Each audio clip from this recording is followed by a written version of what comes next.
আদ্রিতার মনে খটকা লাগলো। ওর একবার মনে হলো ঠাম্মাকেও বারণ করবে এই প্রস্তাব এত সহজে মেনে না নিতে, কিন্তু সাহস হলো না।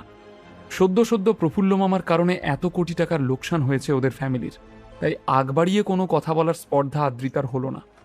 তুমি এক্ষুনি তোমার বন্ধু আশরাফকে ফোন করো, কল্যাণী দেবী দৃঢ় কণ্ঠে নবীন সেনকে হুকুম দিলেন।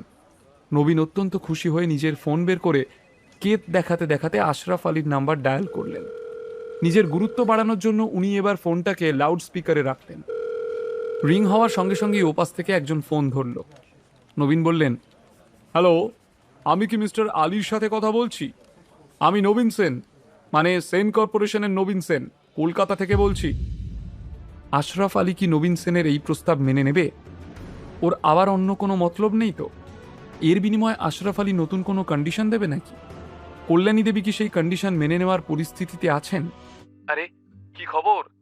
এতদিন পর মনে পড়লো আমার কথা। নবীন সেনকে আমি ভুলে যাব এও কি সম্ভব? কেমন আছো আগে বলো। কতদিন বাদে তোমার সাথে কথা হচ্ছে, বলো হঠাৎ কি প্রয়োজনে আমার কথা তোমার মনে পড়লো? নবীন সেন আশরাফ আলীকে ফোন করেছিলেন। আশরাফ ফোন ধরেই নবীন সেনের কণ্ঠস্বর চিনতে পেরে কথাগুলো বলে গেল।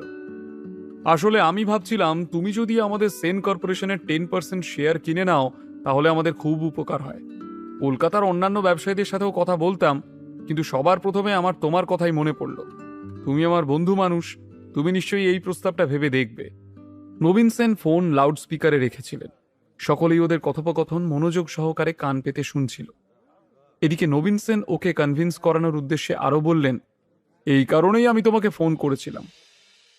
নবীন, তোমাকে যত দেখছি অবাক হয়ে যাচ্ছি, অসাধারণ। আমার মনে হয় এতদূর যখন কথা এগোলো তাহলে নিশ্চয়ই কোনো পজিটিভ রেসপন্স আমরা পাবো। এই সব কিছুর জন্য তোমাকে অসংখ্য ধন্যবাদ। আশরাফ আলীর সাথে আমাদের ডিল স্যাংশন হলে আমি তোমাকে আমাদের কর্পোরেশনের যোগ্য উত্তরসূরি বানিয়ে দিয়ে যাব। তোমার হাতেই আমাদের সেন কর্পোরেশন আবার নিজের হারানো সম্মান ফিরে পাবে। মায়ের কথা শুনে নবীন সেন আত্মহারা হয়ে গেলেন। একবার নীরবে আদ্রিতার দিকে তাকিয়ে মনে মনে ধন্যবাদ জানালেন। আসলে আদ্রিতার মামা যদি ওই ভুলটা না করত তাহলে সেন কর্পোরেশনের উত্তরসূরি হয়ে ওঠা হতো না নবীনের। এই ঘটনা ঘটবার 2-3 ঘন্টা বাদে 2-3টে বড় কালো লাক্সারিয়াস গাড়ি এসে সেন ম্যানশনের সামনে থামল। ম্যাডাম, আলী এন্টারপ্রাইজের আশরাফ আলী আর ওর ছেলে জাকিব আলী আপনার সঙ্গে দেখা করতে চান, ম্যানশনের গেটকিপার এসে কল্যাণীকে জানালো। দেখতে দেখতে আশরাফ আলী ম্যানশনের হলঘরে এসে প্রবেশ করল। সঙ্গী ওর একমাত্র ছেলে জাকিব, আর তার সাথে কয়েকজন এন্টারপ্রাইজের কলিগস। আহা, আমাদের এই ম্যানশন তোমাদের পদার্পণে ধন্য হয়ে গেল। এসো এসো, আমার মা কল্যাণী সেন। কল্যাণী দেবীও হাত জোড় করে নমস্কার করলেন। তারপর আশরাফের উদ্দেশ্যে বললেন, আপনারা এত তাড়াতাড়ি সিদ্ধান্ত নেবেন এ আমার কল্পনার ঊর্ধ্বে। আপনাদেরকে আন্তরিকভাবে স্বাগত জানাই। কষ্ট করে আপনাদের এই ম্যানশনে আসার জন্য অসংখ্য ধন্যবাদ। কল্যাণীর কথা শুনে আশরাফ মাথা হেঁট করে ওনার পা ছুঁল। আশরাফের এই বিহেভিয়ার উপস্থিত সেন পরিবারের সকল সদস্যদের অবাক করে দিল। নিজেরা নিচু স্বরে বলতে লাগলো, আশরাফ আলীর মতো এত বড় মাপের ব্যবসায়ীর এতটুকু ইগো নেই, কি অদ্ভুত। ভালো মানুষ না হলে কি আর নিজের রেপুটেশন এইভাবে ধরে রাখতে পারে কেউ? আশরাফ এবার নিজের ছেলের ইন্ট্রোডাকশন দিল। আমি এর কথা বলছিলাম, এই এখন আমার সমস্ত কারবার সামলায়। ও আমার একমাত্র ছেলে জাকিব। জাকিবও নিজের বাবার দেখা দেখি কল্যাণী দেবীর পা স্পর্শ করল, যদিও জাকিবের দৃষ্টি ছিল আদ্রিতার দিকে। ঘরে প্রবেশ করার সাথে সাথেই জাকিব আর আদ্রিতার চোখাচোখি হয়েছিল। মুখে হাসি নিয়ে জাকিবকে ওয়েলকামও জানিয়েছিল আদ্রিতা, কিন্তু সেটা খুবই স্বাভাবিক একটা রেসপন্স। তবে জাকিবের চোখ আদ্রিতার থেকে কিছুতেই সরছিল না, তাই কয়েক সেকেন্ডের মধ্যেই আদ্রিতা একটু আনকমফোর্টেবল ফিল করতে শুরু করলো।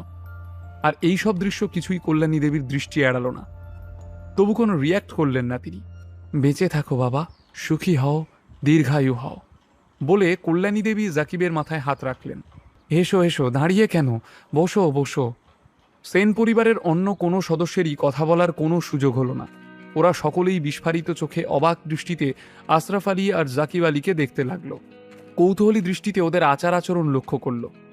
সোফায় বসার পর নবীন সেন সমস্ত ঘটনা ওদেরকে ডিটেইলে বললেন। কেন কল্যাণী দেবী 10% শেয়ার বিক্রি করতে চান তার কারণ শুনে আশরাফ আলী বলল, ও এই ব্যাপার। হ্যাঁ, বাসু ইনফ্রাস্ট্রাকচার এখন খুব বার বেড়েছে, ওদের ব্যবসা এখন মধ্য গগনে। তাই এত অহংকার। আশরাফের কথা শেষ হওয়ার আগেই জাকিব ওর বাবার কানে কানে ফিসফিস করে কিছু কথা বলল। জাকিবের সেই সব কথা শুনে আশরাফ একগাল হেসে কল্যাণী দেবীর উদ্দেশ্যে বলল, ঠিক আছে ম্যাডাম, তাহলে আপনাদের 10% শেয়ার আমরা কিনতে রাজি আছি, আর এর বিনিময়ে আমরা 100 কোটি টাকার ডিল সাইন করব। আশরাফের কথা শুনে পরিবারের সকলে স্তব্ধ হয়ে রইল।